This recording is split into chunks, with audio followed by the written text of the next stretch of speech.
8 de la mañana saludamos a las personas que a partir de este momento se suman a nuestro programa a través de Telefórmula. Muy buenos días. Lourdes, buen día. Ciro Deyanira, buenos días a todos los que nos ven a partir de este momento en Telefórmula. Bienvenidos y los invitamos las próximas Buen 2 día, horas. Deyanira. Hola, buenos días, Ciro. Buenos días, Lourdes. Vamos con la información. Hay 23 detenidos, incluyendo al encargado de reclusorios en el estado, por el caso del bebé que fue encontrado dentro del penal de San Miguel hace 2 semanas. Informó por la mañana el gobernador de Puebla, Miguel Barbosa. Dijo que hay una lucha permanente con el crimen organizado por el control de los reclusorios, ya que el sistema penitenciario en el estado está rebasado en todos los niveles. El gobernador agregó que ya no van a apostar por policías viejos y aseguró que hará una limpia en todas las cárceles del estado.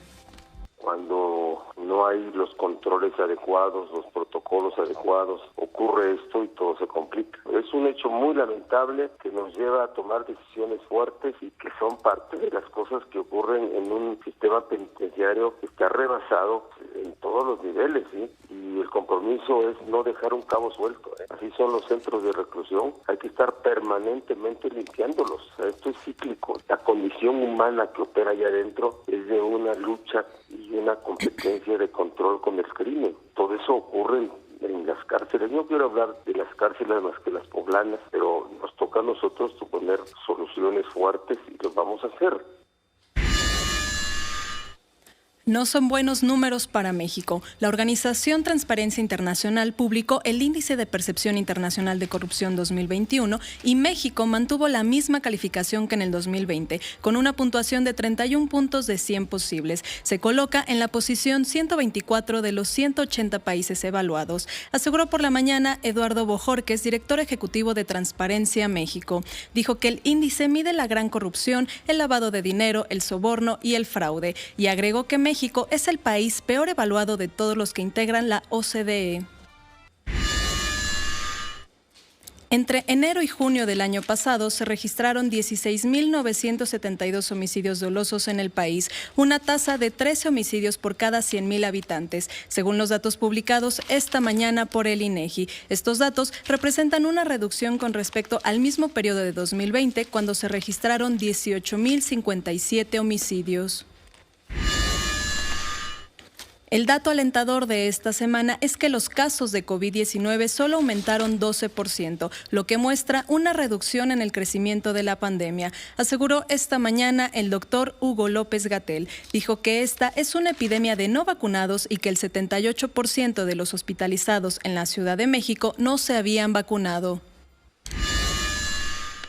Y en estos momentos, el dólar interbancario se cotiza en 20 pesos con 66 centavos. ¿Qué más, Lourdes? El jueves toma protesta Xiomara Castro, la primera presidenta, toma protesta como presidenta de Honduras. Y bueno, a este acto va a acudir el canciller Marcelo Ebrard. Ayer anunció y subió una fotografía a su cuenta de Twitter diciendo que estaría en Honduras y en Colombia realizando diferentes actividades. Y también la vicepresidenta de Estados Unidos, Kamala Harris, va a estar en esta toma de protesta con Xiomara Castro como primera presidenta de Honduras. Ciro, ¿te acuerdas que con ella hablamos en el 2009 cuando se dio el golpe de estado a su esposo, a Manuel Zelaya, cuando estábamos todavía Sí. en la tarde? En la tarde, fórmula de la tarde. Hablamos con ella y también pudimos hablar con su esposo, con Manuel Zelaya, cuando ya no estaba en Honduras, que estaba escondiendo. Pues el jueves toma protesta ahora ella, la esposa, Xiomara. 2009. En el 2009 fue 13 años después. 13 años después regresa Xiomara Castro, ahora como presidenta de Honduras. 13 años después. Hacemos pausa, 8:05, volvemos.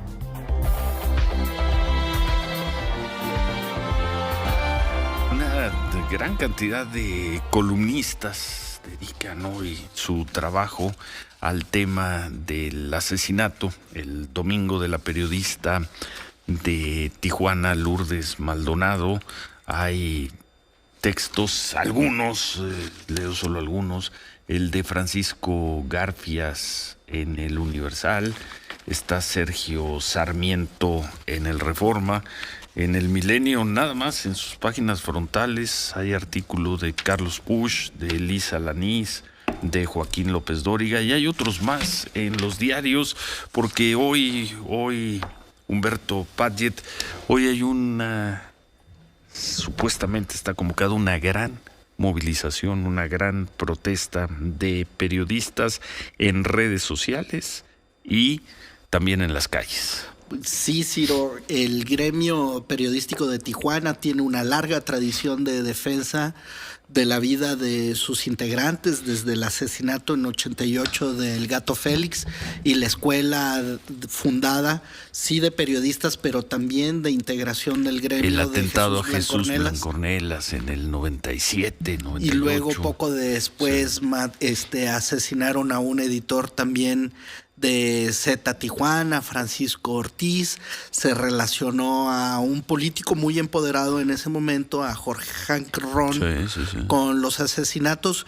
Y ahora, en una semana, en la semana que pasó, asesinaron a dos periodistas tijuanenses, los dos además con mucho arraigo. Un fotógrafo, Margarito Martínez, de esa vieja escuela del fotógrafo que llegaba al asesinato antes de que la policía, y que debía de tener una colección, un entendimiento de cómo funciona la violencia en esa ciudad.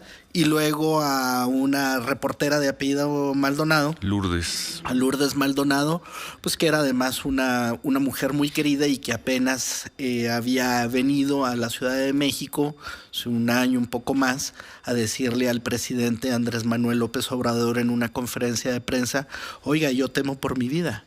Y lo que ocurre meses después es de que la asesinan. Bien, pues entonces los periodistas de Tijuana dicen: ya estuvo. Gabriela Martínez, integrante de Yo Sí Soy Periodista, está en el teléfono. Gaby, primero, pues, nuestra solidaridad con su pérdida. Buen día, Gabriela. Hola, buenos días. ¿Qué van a hacer, Gaby? ¿Qué van a hacer hoy? Bien, Humberto, por el espacio. Pues hoy nos vamos a unir con esta convocatoria nacional en más de 30 ciudades del país, con más de 300 periodistas. Es un llamado a la movilización justo para protestar por los asesinatos de nuestros compañeros. No solo han sido Margarito ni Lourdes, o sea, en esta última semana que ha sido trágica y lamentable aquí en Tijuana, sino también fue el compañero en Veracruz y toda esta lista que se ha venido engrandeciendo durante los últimos años, ¿no? Con los asesinatos de los colegas que todavía están en la impunidad, porque no hemos visto ni que avancen los procesos, los casos, y mucho menos una sentencia. Bueno, perdón, Gabriela, que te interrumpamos, pero el presidente López Obrador acaba de tocar el tema en la mañanera. ¿Qué dijo, Sofía? Dice el presidente que ha dado instrucciones para que se lleve a cabo una investigación a fondo de este caso. Dice que el caso de este asesinato es muy doloroso. Dice, lo vamos a analizar a fondo.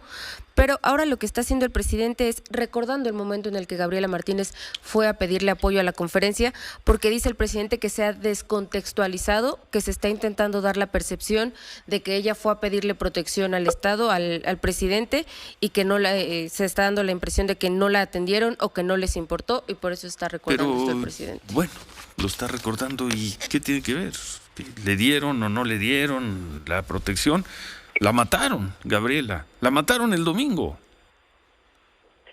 Sí, es justo decirlo. Y como bien lo dijo Humberto, nosotros desde el homicidio de Margarito hemos trabajado en coordinarnos, activado nuestros propios protocolos, porque sabemos que los mecanismos institucionales nos han fallado, no han servido. Ha sido, yo creo que por falta de voluntad y también porque no ha habido una seriedad en querer proteger, no solamente a los periodistas, porque estos mecanismos también sirven para apoyar y cuidar la integridad de los defensores de derechos humanos.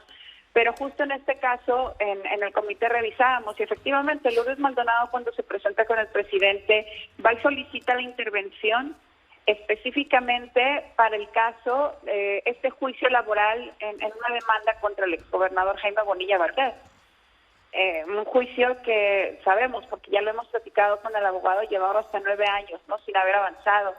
Pero justo hace un año aproximadamente ella recibe un atentado, no directo a su persona, sino en el coche se lo balearon. Y yo creo que efectivamente eso era una amenaza directa contra Lourdes.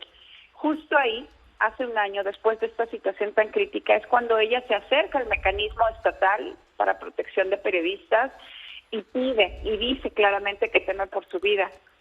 Se le otorgan estas medidas cautelares que hemos visto que fallan, y lo decimos así de claro desde aquí de Tijuana, porque hemos estado revisando poco a poco cuáles fueron las minutas y qué es lo que se le otorgó con estas medidas. Sabemos que eran 2 policías los que debían de custodiarla. Lo que no sabemos es si el día de su asesinato estos 2 oficiales no la acompañaron, no terminaron su jornada, o si simplemente con estos cambios de administración decidieron no volverle a entregar o a otorgar estas medidas. No lo sabemos, y justo también eso es parte de nuestra movilización, exigir que nos dé la información, que nos dé claridad sobre qué fue lo que falló y qué se necesita perfeccionar. ¿Cómo se van a movilizar hoy en Tijuana? En Tijuana vamos a partir con una vigilia a las 5 de la tarde en un monumento emblemático para nosotros, en el Monumento a las Tijeras. Ahí vamos a hacer una vigilia para Lourdes. Lamentablemente, apenas el domingo realizamos una vigilia para Margarito. No nos han permitido procesar este duelo por los compañeros, pero también sabemos que es necesario que sea, en este momento es para ser prácticos, para movilizarnos.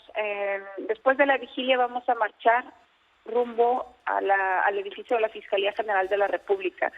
Y ahí, a partir de las 6 de la tarde, nos sintonizamos con el resto de las marchas que están programadas para ese momento, dependiendo del horario de la zona. ¿Qué esperan ustedes que ocurra, Gaby, con la investigación? ¿Que se quede una parte, que se quede en la Fiscalía Estatal, que la vea la FGR? ¿Están esperando ustedes que sea declarado Jaime Bonilla?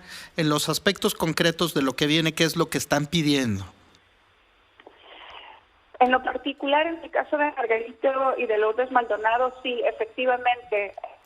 Primero, que se tome en cuenta la intervención del gobierno federal, eso es por un lado, pero al mismo tiempo que el Estado, que la gobernadora Marina del Pilar Ávila, que el titular de la Fiscalía, Iván Carpio, asuman esta responsabilidad de darle un seguimiento claro, no el tratamiento que se le dio en el caso de Margarito, de no dar información, de mantener el hermetismo. Eso es lo que queremos de parte de la autoridad. Y por otro lado, que también dejen participar a los periodistas, a los compañeros en estos mecanismos que, como lo dije, han sido institucionalizados, que han estado bajo el control del Estado, sin que podamos conocer realmente cómo funcionan, para ver estas fallas. Es esto que no ha permitido que realmente funcionen y que hoy nos dejan aquí en Tijuana 2 compañeros muertos. En una semana. Bueno, pues muchas gracias por la información, Gabriela Martínez, periodista de Tijuana, integrante además de este movimiento Yo sí soy periodista, de la protesta de hoy.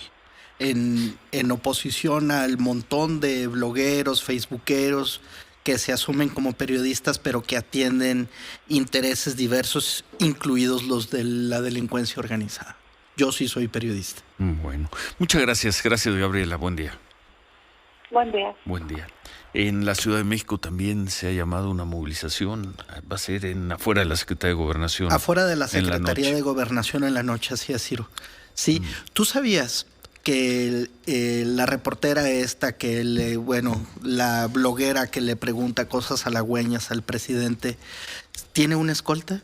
Anda en un carro que le provee el Estado mexicano. Que dijo que era como corredor keniano. Sí. De eso lo supimos porque en meses anteriores se hizo una cirugía estética que salió mal y salieron pues tristemente involucrados los custodios que tenía su servicio. En tanto, Lourdes Maldonado, en una ciudad como Tijuana, haciendo trabajo que sí tiene que ver con narcotráfico, con política, con delincuencia organizada, con la frontera, con migrantes, con un montón de intereses, lastimando un montón de intereses, ella no. Y ahí se siente, no sé en qué vaya a terminar, una indignación por este caso, por la suma de los 2 casos de Tijuana, que yo no recordaba desde el 2010, también cuando hubo secuestros y asesinatos de periodistas, hubo una movilización en la Ciudad de México, hubo una marcha. Yo no sentí esta indignación desde entonces. Incluso caricaturistas como Rapé, hoy en Milenio, que no suele ser muy crítico del régimen, hoy su caricatura es durísimo por este tema del asesinato periodista. Regresamos, con eso volvemos. Continuamos con Ciro Gómez Leiva por la mañana. 8:24, sigue hablando el presidente del caso de Lourdes Maldonado, la periodista asesinada en Tijuana el domingo. No, ya terminó. ¿Qué dijo? Puso esta recuperación de marzo del 2019, cuando Lourdes fue a pedirle ayuda. Pone también lo que él le respondió, que fue básicamente que hablara con Jesús Ramírez para que la atendiera. Termina la recuperación, termina este video y el presidente dice qué fue lo que sucedió después. La atendió Jesús, ella ganó su laudo y el año pasado solicitó protección al gobierno de Baja California y se le otorgó esa protección. Dice el presidente, no estaba inscrita en el programa de protección a periodistas del gobierno federal. Es importante, dice entonces, que se conozcan estos elementos. Es importante para el presidente que se sepa que no estaba en el mecanismo del gobierno federal. Y dice el presidente, de todos modos, nosotros estamos obligados a aclarar este crimen y a evitar que continúen los asesinatos de periodistas. Por eso trabajamos todos los días y tenemos confianza porque somos diferentes, dice el presidente. Y pues repite estas frases que ha dicho mucho de que trabajan todos los días, tienen reuniones todos los días, se informan todos los días y que por eso son diferentes a los anteriores. ¿En qué son diferentes en este tema? ¿En qué son diferentes? Se siguen matando a los periodistas. ¿En qué son diferentes? ¿En qué han cambiado las cosas? ¿En qué? Dicen que ahora detienen a los culpables, a los asesinos. Habría que verlo. Habría que ver caso por caso. Somos diferentes, Humberto, dice el presidente. ¿En qué se siguen matando periodistas? Hoy es el día 25 de enero. No ha terminado el mes. Y en este enero mataron a José Luis Gamboa, a Margarito Martínez y a Lourdes Maldonado. 3 y todavía no termina el mes. ¿En qué son diferentes? ¿En qué? 3 asesinatos en lo que va de enero. Durante todo el año pasado, la organización Artículo 19 reconoce el asesinato de 7 periodistas en su función periodística. El primero de ellos fue asesinado el 3 de mayo del año pasado. Entonces tenemos un mal inicio de año y en lo que va de la administración de Andrés Manuel López Obrador, de acuerdo también con el registro de Artículo 19, han sido asesinados 28 periodistas en México. 28 periodistas en México. El país se mantiene como uno de los 3 peores para el ejercicio periodístico en el mundo en función de la cantidad de personas que son asesinadas. 28 en 3 años. 28 en 3 años. El primero del año pasado fue el 3 de mayo. Así que 3, en este caso, nunca se había tenido un inicio tan malo desde que se lleva este conteo, que es desde 2000. En el 2000 en todo el 2000, asesinaron a 3 periodistas. En enero de este año tenemos a esos 3. Sofía. Y dice el presidente que para demostrar que son diferentes, ahora van a tener una nueva sección en las mañaneras para presentar a los que se han detenido por crímenes ocurridos en contra de los ciudadanos. Muy bien, muy bien. Qué bueno, pues que sigan con las mañaneras y que sigan haciendo todo su ejercicio de difusión y de promoción y de propaganda. Qué bueno. Pero que no maten a un periodista más, que no agredan a un periodista más, que no intimiden, que no acosen a un periodista más en México. Eso es lo que tendría que estar promoviendo el gobierno. Y en eso debería estar empeñado las 24 horas del día, periodistas y ciudadanos. No porque los periodistas deban tener un trato excepcional. Pero pues la respuesta es, ante la tragedia, ante la desgracia, más propaganda. Más propaganda. Alguna vez dijimos, yo lo dije, se lo dije a un alto funcionario del gobierno del presidente López Obrador, que me decía, ¿qué te preocupa? Ya va a tomar posición el presidente López Obrador. Y yo le decía, a mí, bien, no me preocupa nada, que cambie todo el país, que cambie las reglas, que haga lo que quiera. Pero tengo una preocupación, una sola, que combata la delincuencia y la criminalidad esencialmente con propaganda. Y vemos las cifras de la incidencia delictiva, es en el mejor de los casos prácticamente la misma de la que se tenía hace 3 años, en el mejor de los casos. Y eso sí, pues se reúnen todos los días, trabajan todos los días, tienen sesiones a las 6 de la mañana y mucha propaganda, mucha propaganda. Esa para mí era la pesadilla, que se dejara de combatir a la criminalidad y se le combatiera esencialmente con propaganda. Ojalá todavía a estas alturas, ojalá esté equivocado yo, ojalá. Y veamos en los próximos 3 años una reducción dramática de los índices de violencia y los índices de criminalidad. Si no, ¿de a qué habrá servido? Que trabajen con gran empeño, de que ahora la secretaria sea una mujer, de que se reúnan todos los días a las 6 de la mañana. ¿De qué habrá servido? Gobernar también es eficacia, no nada más intenciones, no nada más palabras. Bueno, Marco Silva, buen día. Buen día, Ciro. Cambio de tema. La semana pasada platicabas aquí sobre los sueldos que estarían percibiendo los trabajadores de la refinería Deer Park en Houston, Texas, en Estados Unidos, a propósito de que el gobierno de México, a través de Pemex, tomó el control de esta refinería. El presidente ofreció en su momento que no iba a haber despidos y que sus salarios no se verían afectados, a pesar de que muchos de estos salarios, por los perfiles de los trabajadores de esta industria, son mucho más elevados que los del propio presidente, lo que iría en contra de este principio justo López Obradorista de que nadie puede ganar más que yo. Traducido de pesos a dólares, Ciro, el presidente gana, números cerrados, $86,300 anuales, que esto es mucho más de lo que se ofertan en los portales de contratación para la refinería de Deer Park y pues un poco para conocer cómo están los salarios. $86,000 al año, números cerrados. Pero pues en Deer Park habrá muchos trabajadores que van a ganar mucho más que eso. Francisco Villalobos, Fórmula Estados Unidos, hiciste esta revisión. Buen día. ¿Qué tal, Ciro? ¿Cómo estás? Muy buenos días. Humberto, Lourdes, ¿qué tal? Pues sí, la verdad sí, que prácticamente la mitad de los ingenieros de esta planta, de unos 2,500 elementos, ahora todos empleados de Pemex, tienen un salario superior a la cantidad de $86,000 que acaba de mencionar mi querido compañero, y pues simplemente un ejemplo, o sea, vamos a empezar por el salario realmente más humilde.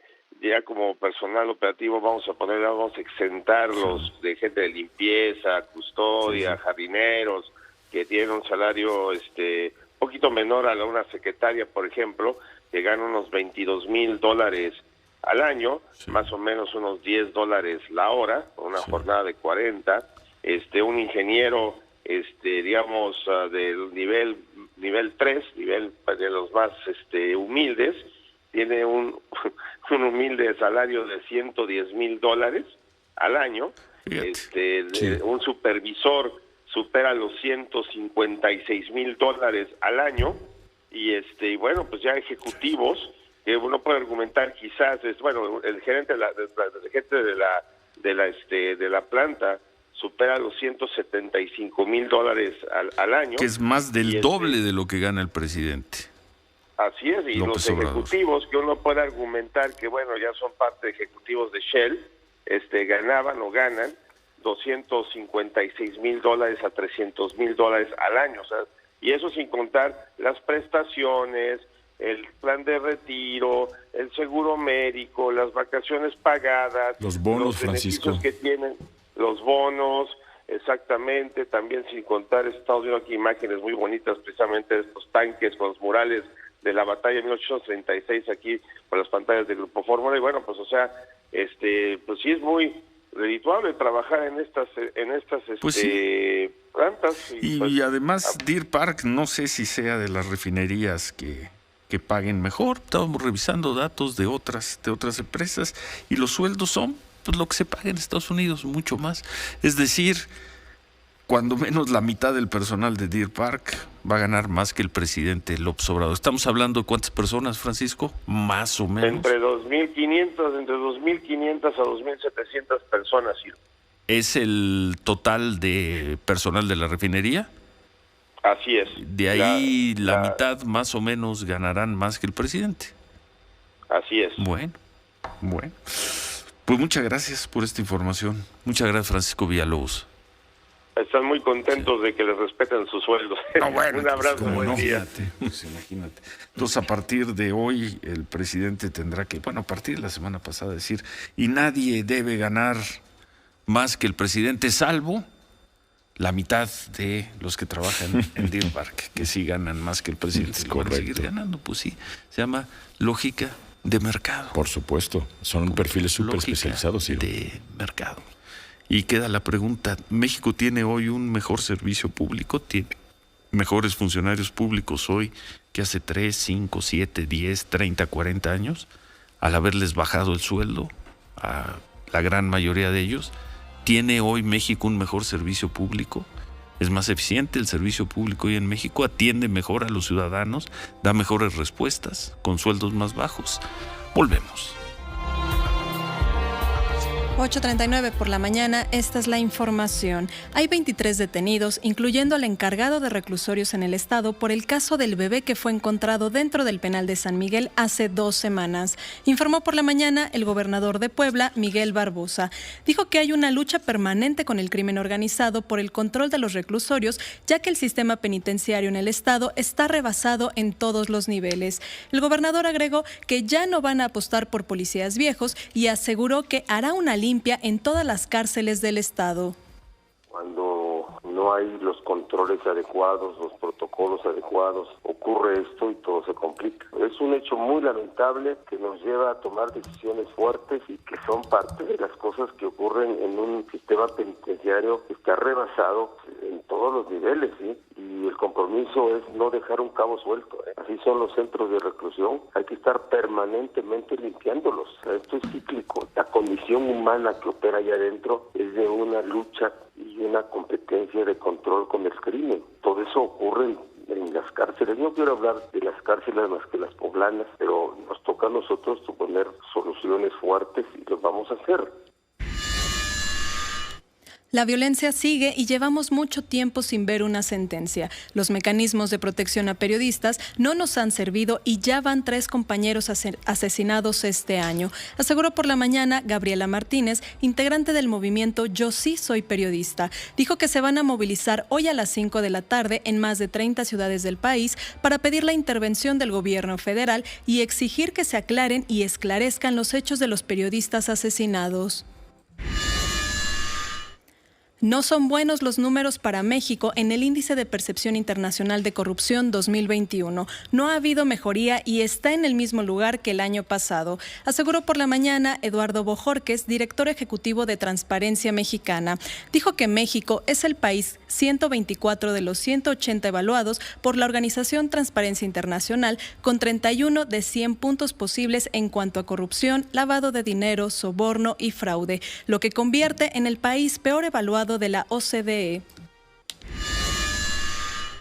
Entre enero y junio del año pasado se registraron 16.972 homicidios dolosos en el país, una tasa de 13 homicidios por cada 100.000 habitantes, según los datos publicados esta mañana por el INEGI. Estos datos representan una reducción con respecto al mismo periodo de 2020, cuando se registraron 18.057 homicidios.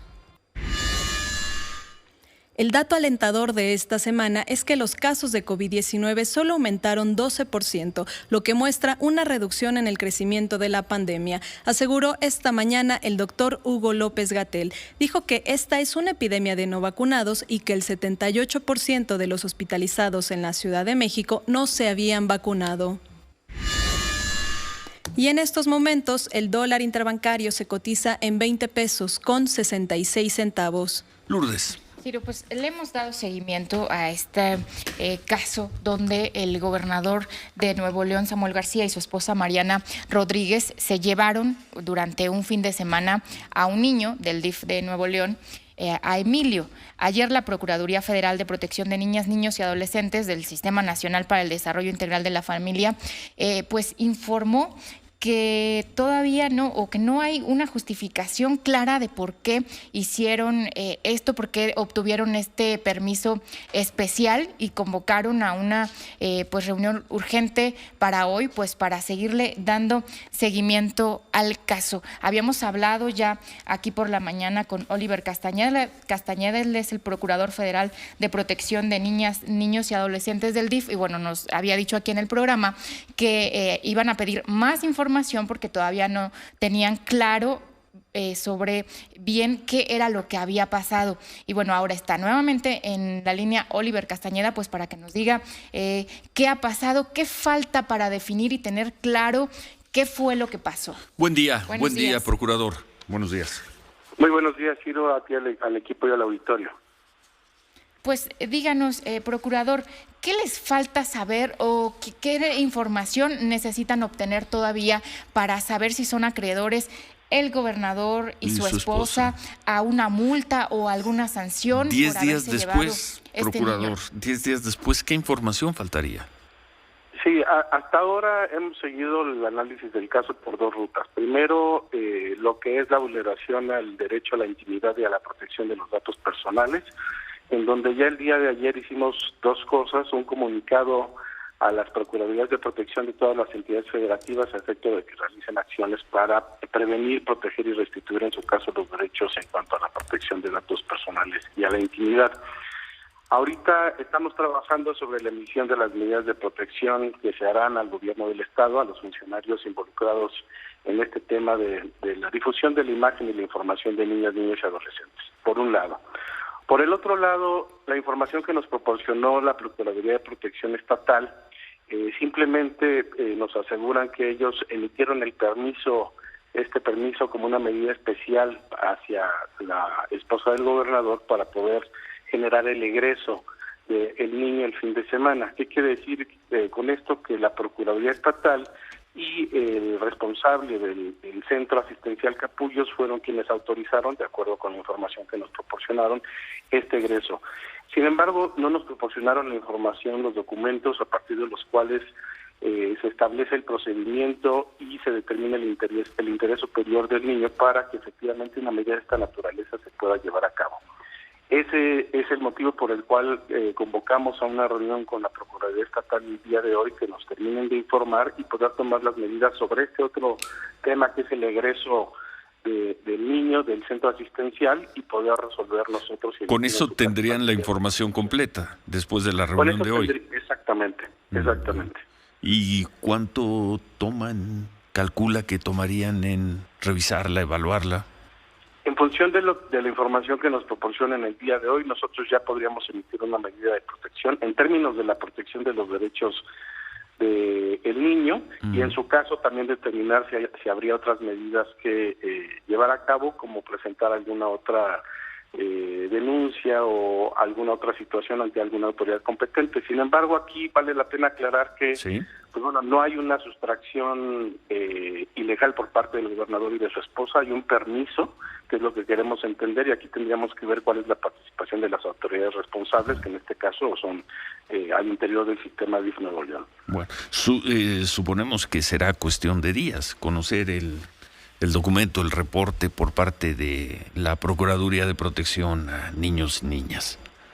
Exactamente. No va a ser un asunto después de la reunión de hoy, van a pasar un par de meses, 3 meses, suponemos que... No, desde luego este asunto ya está muy avanzado en el análisis, simplemente es que nos entreguen los documentos para terminar de hacer la revisión y entonces sobre eso nosotros tomar las medidas en nuestro ámbito de competencia. Procurador, ayer en la noche la cuenta de Twitter del DIF de allá de Nuevo León escribió: la convivencia de un menor que está bajo la tutela de esta institución con la ciudadana Mariana Rodríguez se realizó con total apego a la ley. Toda información contraria es falsa. Todas las pruebas que requiera la autoridad competente se presentarán en tiempo y forma.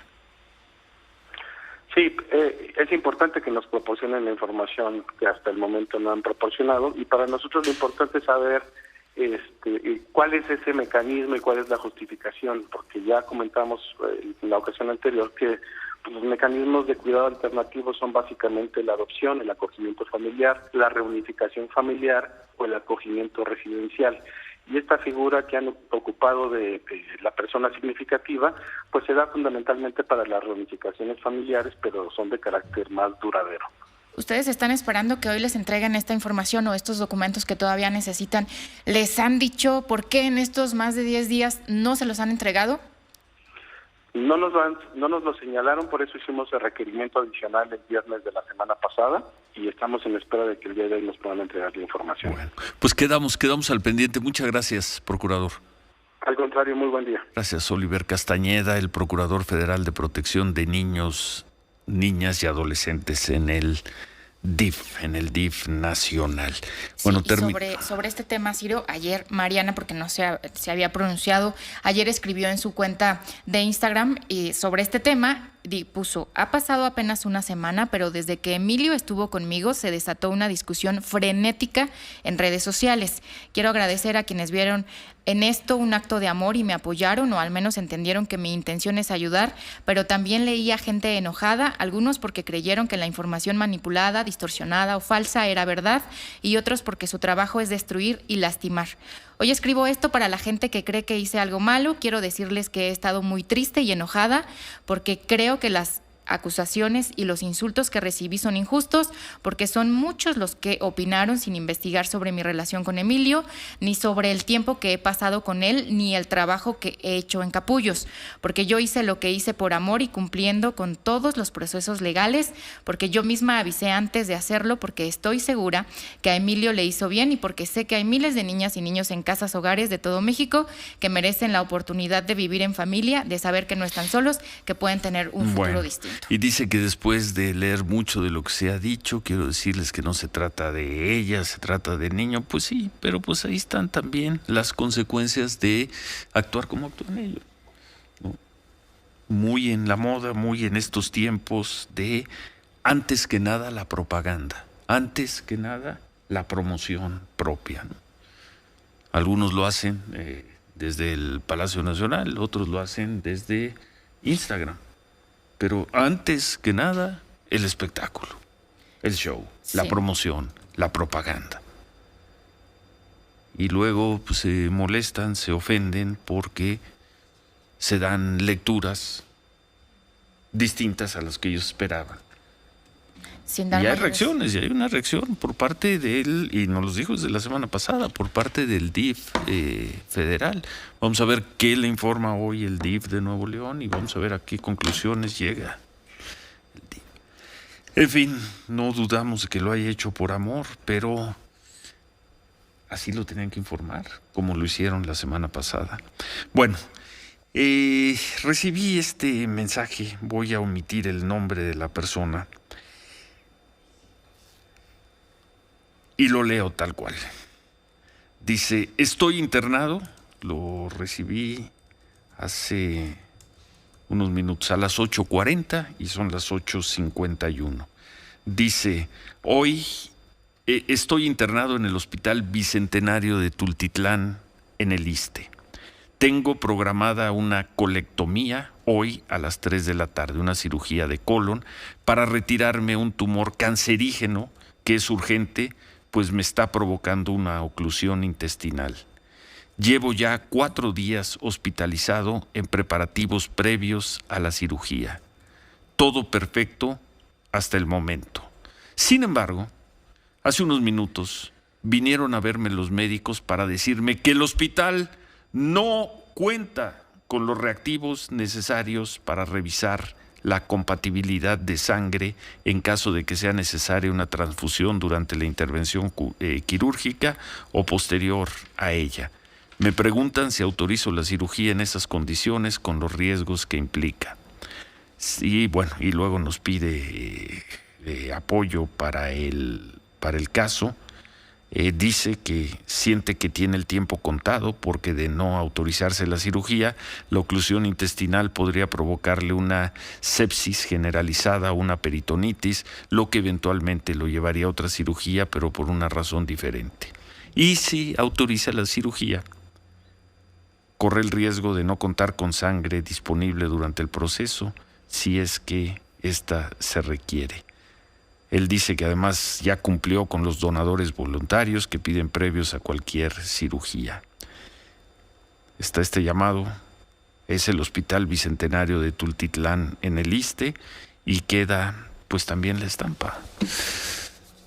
Una vez más, no se pone en duda el trabajo del ISSSTE de Tultitlán, de los directores del ISSSTE de Tultitlán, de los doctores del ISSSTE de Tultitlán, de las enfermeras del ISSSTE de Tultitlán, pero de nueva cuenta, y estamos en el 4º año de este gobierno, ya en el 4º año de este gobierno, de nueva cuenta, hay un problema. Algo falta en un hospital público, en este caso, falta sangre para poderle hacer esa cirugía después de que esta persona, y además lo conocemos, dice que lleva 4 días con los trabajos previos a la cirugía.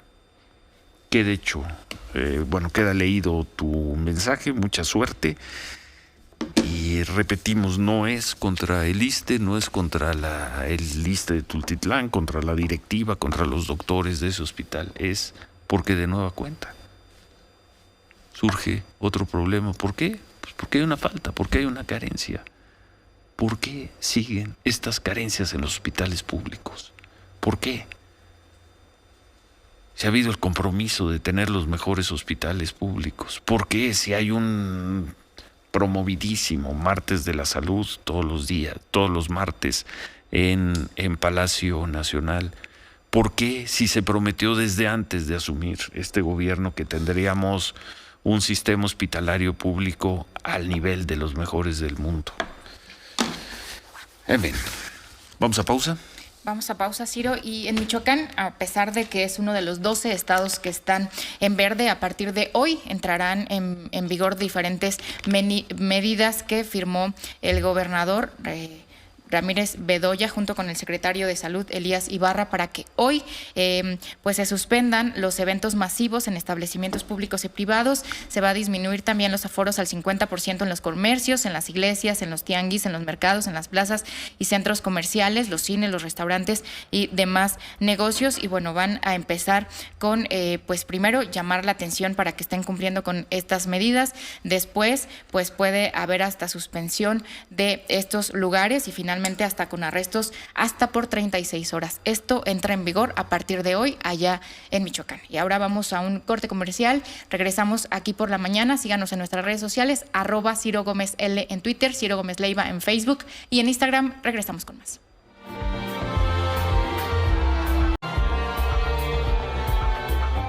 9:09. Ayer la Cámara Nacional de la Industria de la Radio y la Televisión difundió un comunicado donde es un comunicado de la Cámara en torno a la resolución de la primera sala de la Suprema Corte de Justicia. Leo el inicio, dice: es un ataque directo a la libertad de expresión, al derecho a la información y a los derechos de las audiencias, lo resuelto por la primera sala de la Suprema Corte de Justicia de la Nación, lo que se impugnará con los recursos que la ley confiere. La Cámara informa sobre esto que aprobó la primera sala de la Suprema Corte de Justicia a mediados de la semana pasada. Dice que esa sentencia es un ataque directo e inusitado a la libertad de expresión en México al ordenar que en cualquier contenido de las estaciones de radio y televisión de México se deba diferenciar entre información noticiosa y la opinión de quien la comunica. Y concluye este comunicado diciendo que estamos frente a un gran retroceso en la libertad de información y de expresión, probablemente el más grave de los últimos 45 años. La Cámara y los comunicadores de sus más de 1,400 estaciones de radio y televisión afiliadas refrendan su compromiso con la audiencia de que darán la batalla para no ser censurados y que haremos uso de todos los recursos legales que la ley nos concede para continuar ofreciendo a la audiencia mexicana contenidos de calidad, ágiles, entretenidos, comprometidos con la verdad y, antes que cualquier cosa, emitidos con total libertad y sin controles del Estado. ¿Qué recursos se van a agotar? ¿Qué recursos sigue ante esta resolución de la Suprema Corte de Justicia? José Antonio García Herrera, presidente del Consejo Directivo de la Cámara de la Industria de la Radio y la Televisión. Gusto en saludarlo. Buenos días. Ciro, qué gusto saludarte a ti y a tu auditorio. ¿Qué sigue? ¿Qué viene? Pues mira, como bien lo dices, estamos muy preocupados por esta resolución de la primera sala de la Suprema Corte. Y bueno, lo primero que nosotros tenemos fe y esperanza es que existe una controversia constitucional en este momento que va a analizar el Pleno de la Corte en los próximos 15 días. Y es efectivamente sobre la misma ley. Esta acción controversia la interpuso legisladores de varios partidos. Yo espero que en el Pleno se le corrija la plana a esta primera sala. De no ser así, pues seguramente estaremos ante la Corte Internacional de Derechos Humanos haciendo valer nuestro derecho de libertad de expresión, Ciro. ¿Cuál es, que el Pleno le corrija la plana a la primera sala? ¿Cuándo, José Antonio? ¿Y cuál es la situación en este momento? Hoy tendríamos que estar ya diferenciando, si es que eso es posible, entre información y opinión. No, afortunadamente no, y nos preocupa mucho esto, Ciro, porque como tú que tienes un programa tan ágil, tan innovador, pues obviamente siempre la opinión y la información van entrelazadas, y yo creo que, pues la sala pensó que nuestros auditorios son retrasados mentales como para no darse cuenta lo que es la opinión y lo que es una información. Entonces, definitivamente, pues vamos a buscar que esto se le dé para atrás por parte del Pleno de la Suprema Corte, que en estos próximos 15 días vendrá esa resolución, Ciro. Bueno, próximos 15 días. Así es. Bueno, pues estaremos atentos, José Antonio. Vamos a estar muy, muy atentos. Me quedo con esta expresión, esperan, y hay el deseo, por lo pronto, por parte de la Cámara de Industria de la Radio y Televisión, de que el Pleno de la Corte corrige esta resolución que, como dice el comunicado, la resolución de la primera sala, pues es imposible de cumplir. Así es. Más allá, no sé a qué leyes, a qué reglamentos se estén acogiendo, pero ¿qué será entonces un programa? A ver, vamos a leer las noticias y las leemos. Y una vez que terminamos de leer las noticias, decimos, ahora vamos a opinar sobre las noticias. Así y entonces solo opinamos. Así es. Porque si cuando estamos opinando damos información, pues entonces corremos el riesgo de que algún juez interprete esto como violación a no sé qué norma o a no sé qué artículo.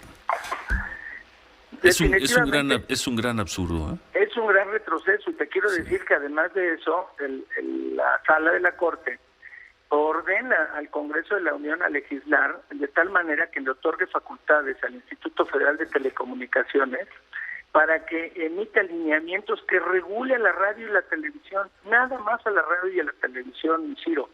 Y este tipo de regulaciones no existe en ningún país, salvo en 3 que yo recuerde, que es Corea del Norte, que es China y que es Cuba, países que no son democráticos, ¿no? Pues no, pero en algunos temas hay una especie de predilección por parecernos a esos países.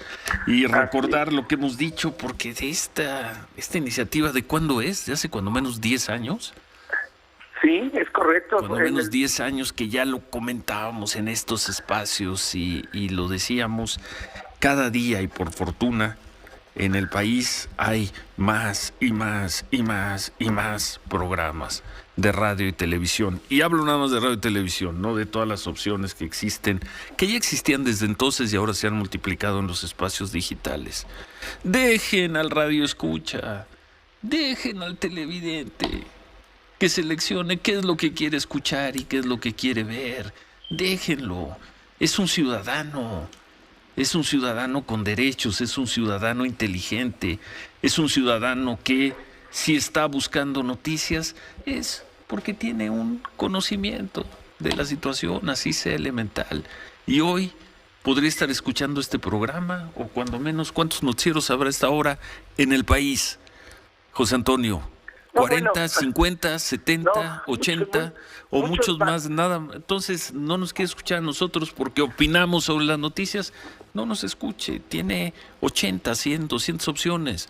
Y además, no quiere escuchar la radio porque en la radio, en la televisión solo se dicen mentiras. Tiene 50, 70, 80, 100 opciones en los espacios digitales. ¿Por qué, demonios, esa cultura autoritaria de estar tratando como un menor de edad a un radioescucha, a un televidente?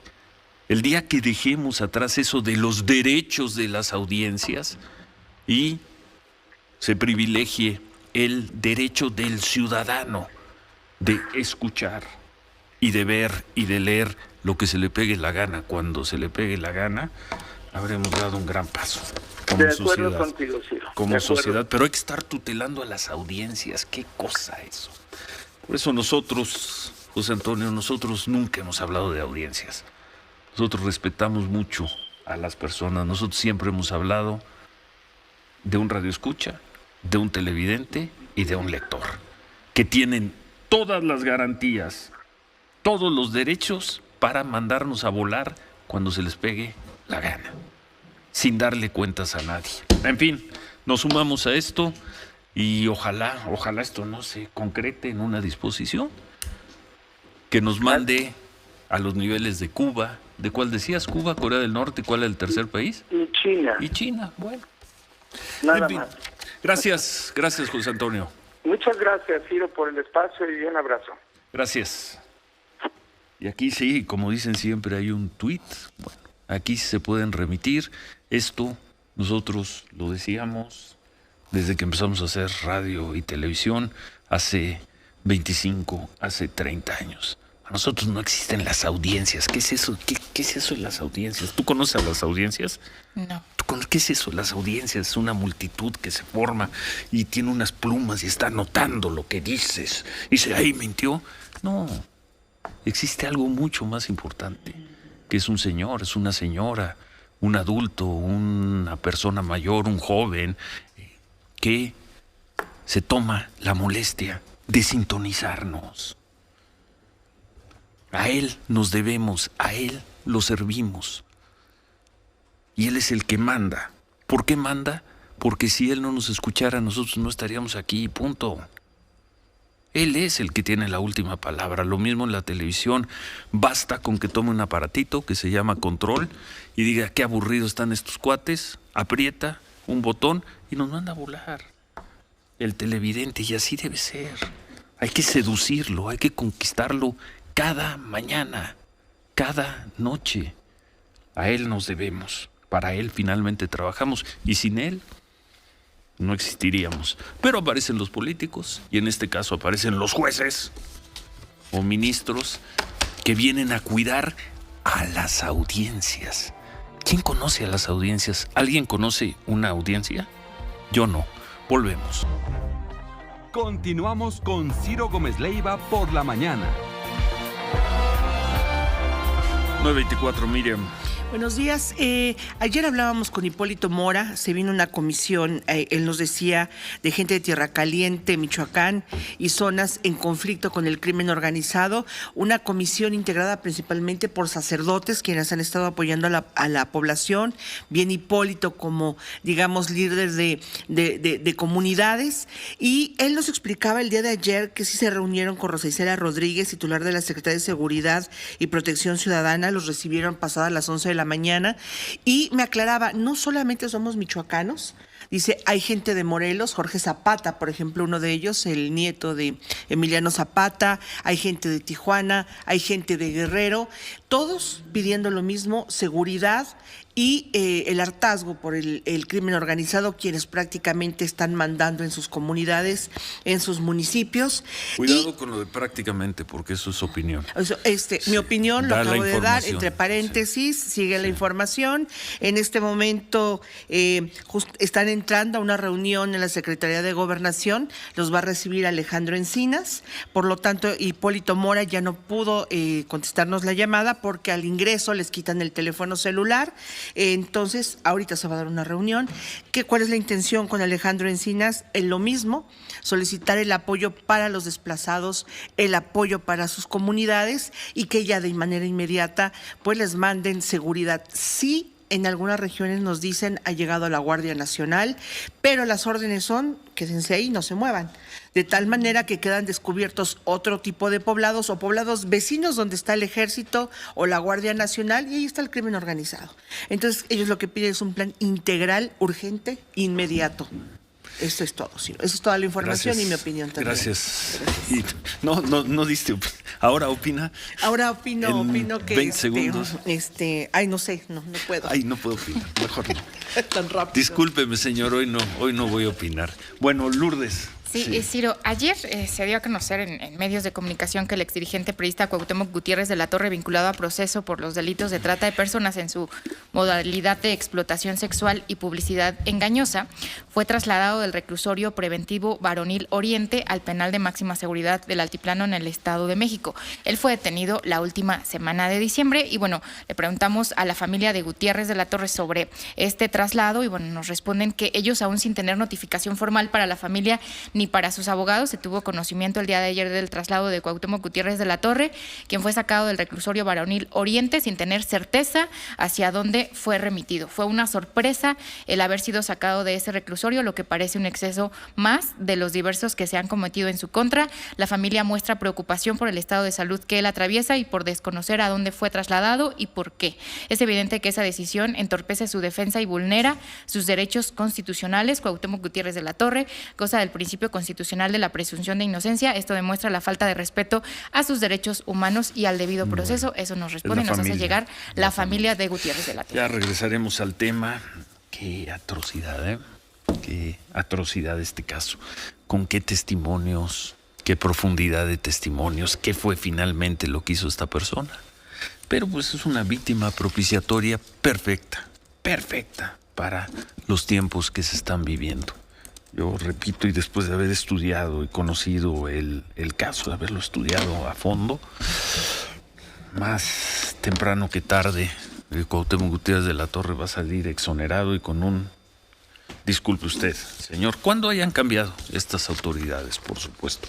Por lo pronto, ¿con qué acusaciones, con qué testimonios, con qué pruebas? Y ya estaría, según la información que circuló anoche, ya estaría en Almoloya. ¿Qué historia? La historia que nosotros llamamos, pero bueno, es el caso de Cuauhtémoc Gutiérrez de la Torre, es justicia por complacencia radiofónica. En fin, ya regresaremos al tema. ¿Qué pasó en el CIDE? Pues después del bloqueo de más de 6 horas que reportabas ayer desde que comenzó en este espacio, Ciro, pues finalmente la Asamblea General de Asociados del CONACYT avaló la modificación de estatutos del CIDE, que dicho de una manera muy sencilla se convierte en el nombramiento legítimo de José Antonio Romero como director del Centro de Investigación y Docencia Económicas. 2 meses de propuestas y parece que el CONACYT movió sus fichas y ya está donde quiere estar. No sé si te parezca eso, José Roldán Chopa, profesor de Derecho académico del CIDE. ¿Cómo estás, José? Buenos días. Buen día, José. Buenos días. ¿Qué tal, Ciro? ¿Qué tal? ¿Cómo están ustedes? Qué gusto saludarlos. Pues lo dicho, el CONACYT logró lo que estaba buscando hacer, ya tiene director. No sé si esta lucha termina aquí porque no se ven otras acciones, a pesar de plantones, José, a pesar de mítines frente a CONACYT, del bloqueo de la carretera. Pues al final ya hay director y es el que la directora del CONACYT quería. Así es, y yo creo que es importante meternos a cuál es el significado. Y un poco volviéndome atrás. El doctor Romero fue designado como director general del CIDE, pero hubo un problema en el nombramiento. ¿Cuál es? El nombramiento no fue sometido a la formalización del Consejo Directivo, que es el máximo órgano de gobierno. Hay una razón en el fondo porque en el momento en que se sometió a votación de la consideración, no se tenían los votos suficientes y necesarios para convalidar la formalización del Consejo Directivo. Bueno, pasado el tiempo, ¿qué es lo que sucede? Habiéndose presentado un buen número de amparos, señalando que esta era una falla en el nombramiento, dijeron, bueno, pues si es necesario ese requisito, si al no haber satisfecho él mismo tenemos la probabilidad de perder los amparos, entonces quitemos el requisito. Y la modificación del estatuto consiste en esto, en eliminar la facultad del Consejo Directivo para formalizar el nombramiento. Eso es lo que se votó ayer, eliminar esa facultad, y lo que se tiene en los hechos es un intento de convalidación. Pero hay un problema. ¿Y cuál es el problema? Que para reformar, para cualquier reforma, para toda reforma al Estatuto General del CIDE, es necesario que pase por un consejo académico, que es un órgano colegiado del CIDE. Y bueno, esto es lo que nos sucedió. Entonces presentaron la propuesta de reforma ante la Asamblea General de Asociados, sin haber pasado previamente por el consejo académico, y bueno, pues entonces lo que tenemos a final de cuentas es que buscan subsanar una ilegalidad cometiendo otra ilegalidad. Pero, bueno, entonces... Es un puro acto de fuerza, un puro acto de poder. Puro acto. ¿Y ante eso qué, José? ¿Qué? ¿Qué sigue? ¿Qué se puede hacer? ¿O es ya resignarse y regresar al plantel? No, seguimos. El hecho de que no se haya reunido este elemento de validez para la reforma al estatuto nos permite seguir, por una parte, la impugnación legal a la reforma de los estatutos, porque al no tomarse en cuenta la previa aprobación del Consejo Académico, entonces están afectando la autonomía del propio CIDE, están pasando por alto a los órganos internos, que son aquellos que expresan la voluntad de la comunidad. Y bueno, a pesar de que discursivamente la directora general del CONACYT dice que esto es para reforzar la autonomía, realmente es todo lo contrario. ¿Por qué? Porque lo que se está haciendo es justificar una acción de fuera que no proviene del interior del CIDE. Y bueno, esta falla en el procedimiento nos permite impugnarla judicialmente. Y por otra parte, bueno, tenemos a una comunidad unida, a una comunidad en resistencia, que pide el respeto a su normativa interna, que busca conservar las condiciones que nos permiten ser la institución que somos, que es una institución pública, que hace investigación en serio, que tiene una extraordinaria reputación. Y bueno, estamos en eso como comunidad. Bueno. ¿Y a partir de hoy qué, José? Bueno, ¿Hoy estaremos sí. definiendo como comunidad cuáles son las acciones que vienen. Seguramente seguirán las protestas. Estaremos armando las iniciativas o las propuestas para que presentemos los amparos. Y bueno, pues por supuesto seguiremos estableciendo esta comunicación con ustedes para mantenerlos informados de cuáles son las acciones, de seguir expresando cuáles son las razones de nuestra inconformidad. Y bueno, por supuesto, pues apreciamos enormemente los espacios que tu equipo nos abran para exponer. Muchas gracias. Gracias, José Roldán, académico del CIDE. Gracias, buen día. Muchas gracias. Marco. La cosa, Ciro, es ahora cómo se va a presentar el doctor Romero Tellache frente a sus alumnos. Es decir, directores anteriores, como el propio Sergio López Ayón, pues él se presentaba en los salones, convivía de alguna forma con los estudiantes, estaba en seminarios incluso a distancia en donde se permitía. Era parte del Claro, CIDE. entonces yo creo que hay una comunidad rota en donde el director no va a poder tener el menor contacto con los profesores y mucho menos con los alumnos. El día de ayer sacaron el escritorio del director a la calle. Está vacante para ellos, sigue vacante, así que lo del CIDE probablemente pase de las calles a los juzgados. Tuvo sus 4 votos que necesitaba. Exactamente. Para cambiar el estatuto. Y bueno, vamos a ver de qué tamaño es la protesta. De la calle a los juzgados, pero eso va a durar muchísimo. ¿Tú crees? Sí. 9:35, volvemos. Iba por la mañana.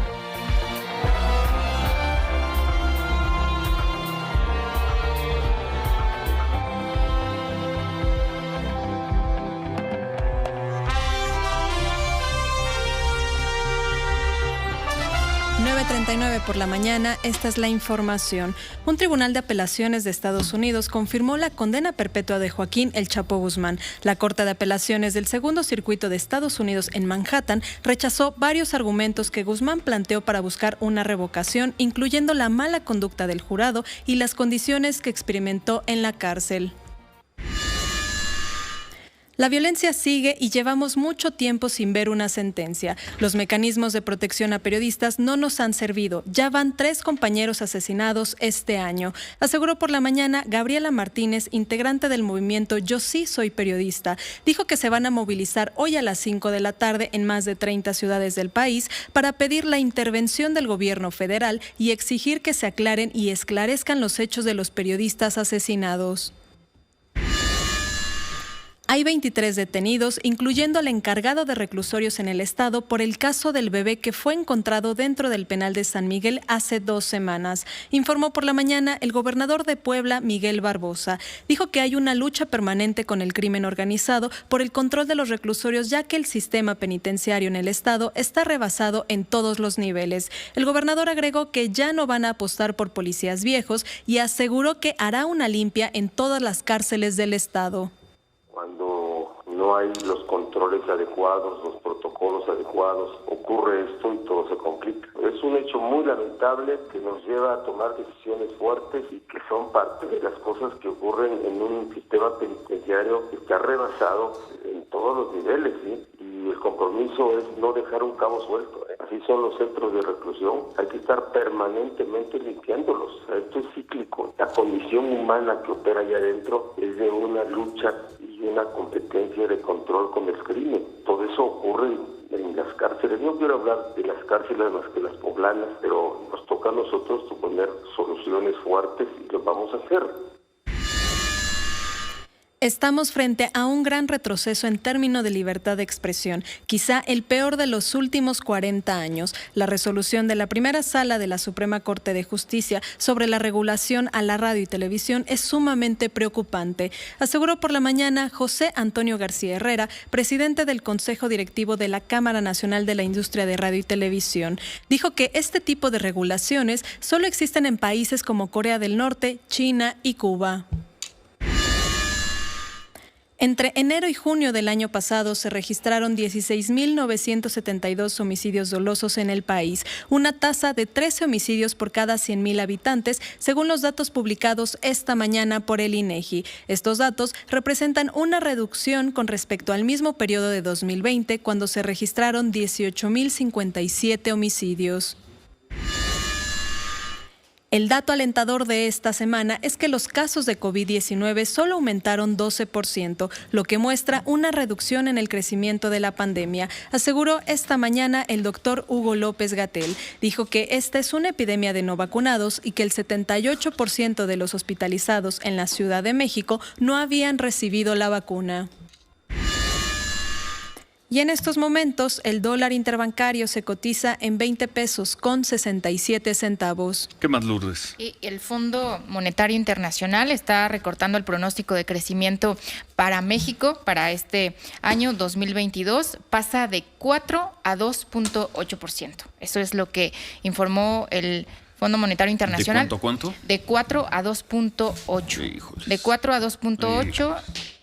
Hizo algunas proyecciones. Y estamos en enero, Esas proyecciones solo tienden a bajar.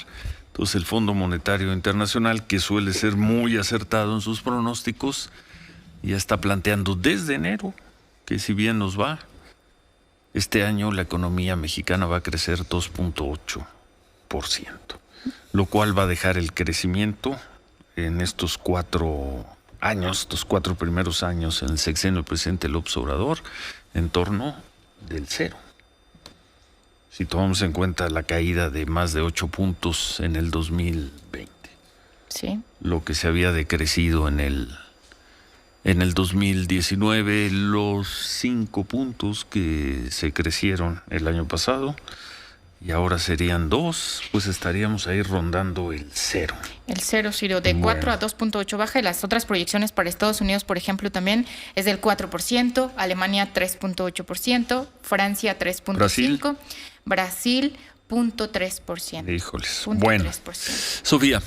Ciro, le preguntaron ayer a la canciller de Panamá, a la ministra del Exterior de Panamá, sobre la nominación de Pedro Salmerón como embajador de México en ese país, en Panamá, después de toda la polémica por las acusaciones en su contra por acoso sexual de varias mujeres.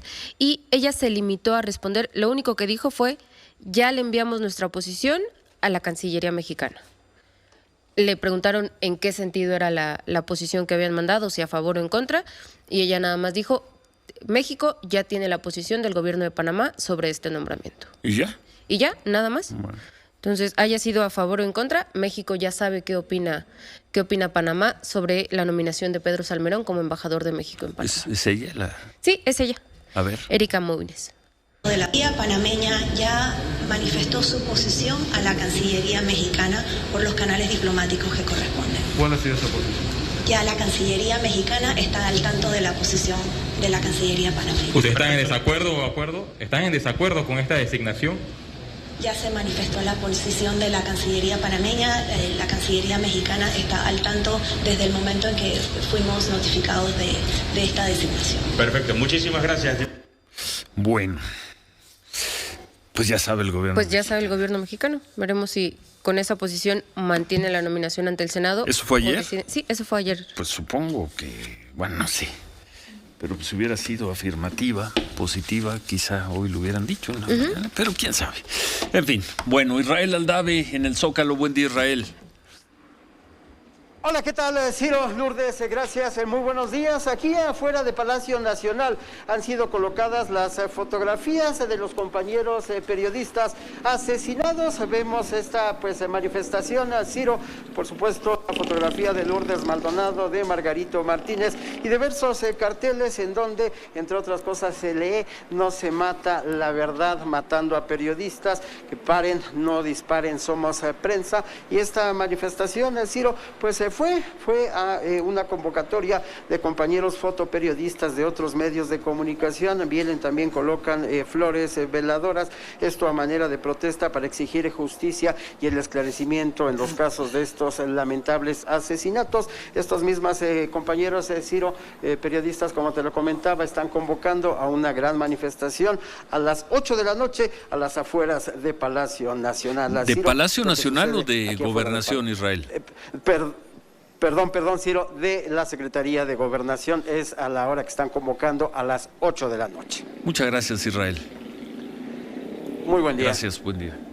Pues pendiente, Ciro, porque comentábamos ya desde temprano, desde que estábamos en radio, que hasta el momento van 30 ciudades las que están convocando para hacer estas protestas en diferentes ciudades del país. Aquí en la Ciudad de México, como ya reiteró también nuestro compañero Israel Aldave, es a las 8 de la noche afuera de la Secretaría de Gobernación. Y bueno, el llamado de los periodistas pues es que si pueden llegar vestidos de negro lo hagan, y los que no puedan estar ahí se manifiesten durante todo el día en las redes sociales. Bueno.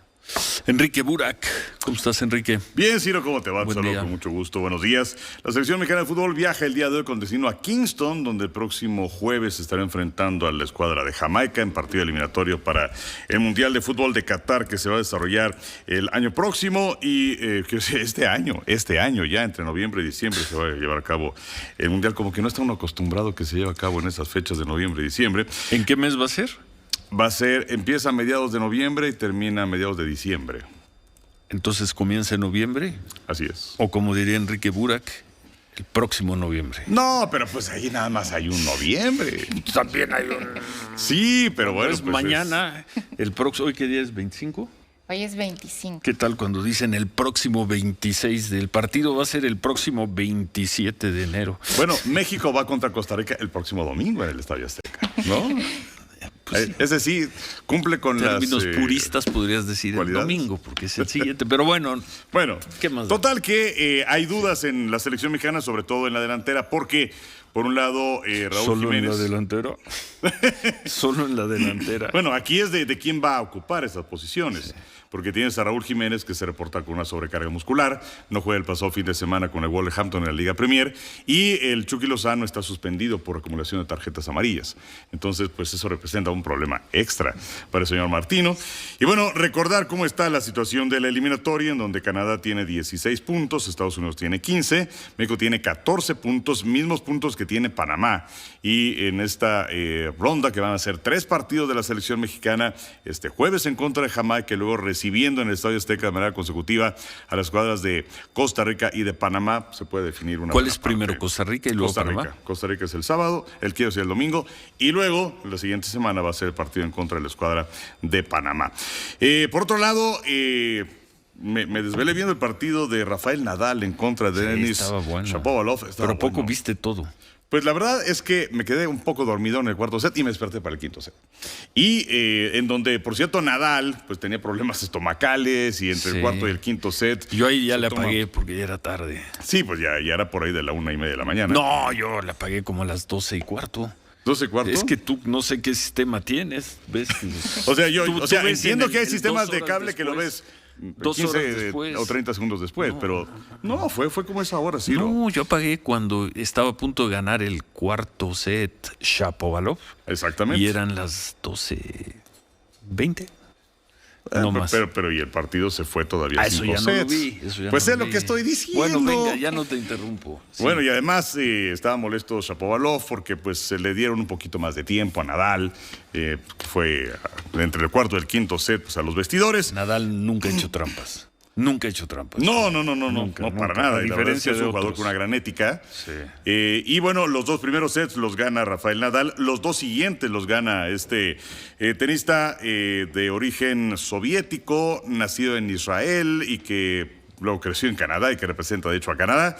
El caso es que el último set lo gana Rafael Nadal 6-3 y llega ahora a su semifinal de torneo de Grand Slam número 36. Qué cosa, 36 años, viene de 6 meses de lesión, trae todavía problemas, juega ayer con algún asunto de salud y le gana a un chavo de 24 años. 22 años.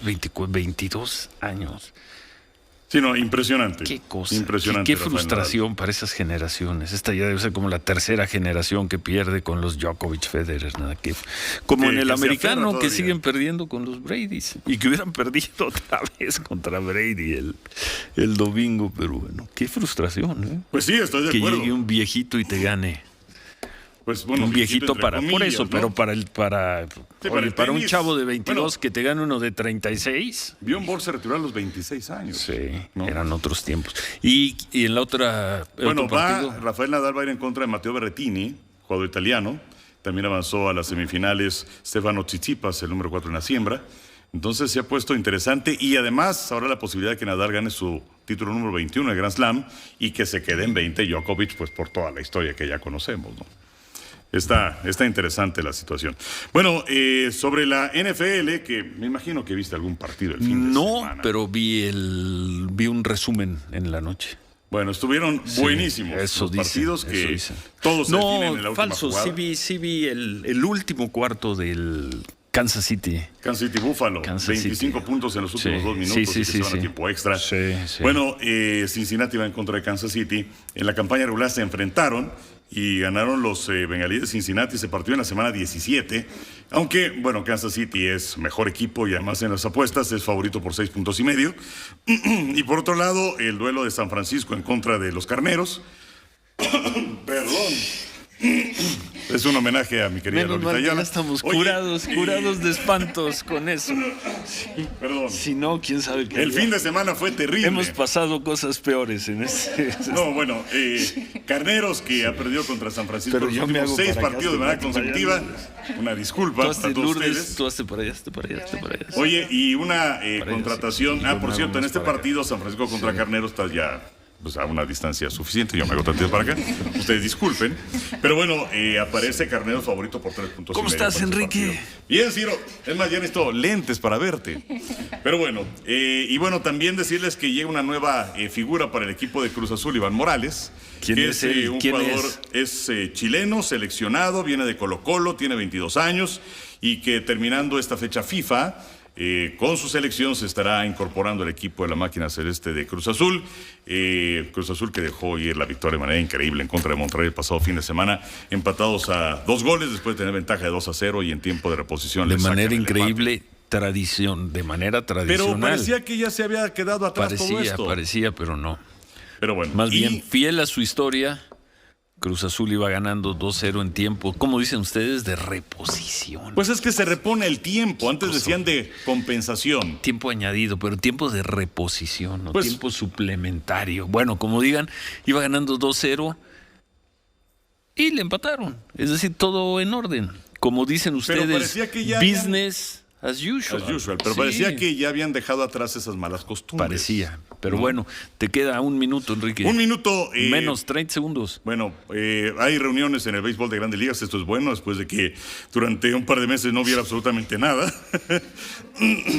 ¿Cómo se llamaba el personaje de Lolita? ¡Venga! Bueno, parece que hay buenas noticias en ese aspecto y ya me voy a callar. Ciro, y a ver, sí, yo tengo nada más para especificar. Hablábamos más temprano de que a partir del 11 de febrero los mexicanos que vayan al Reino Unido ya no deberán hacer pues cuarentena, estar 2 semanas encerrados. Los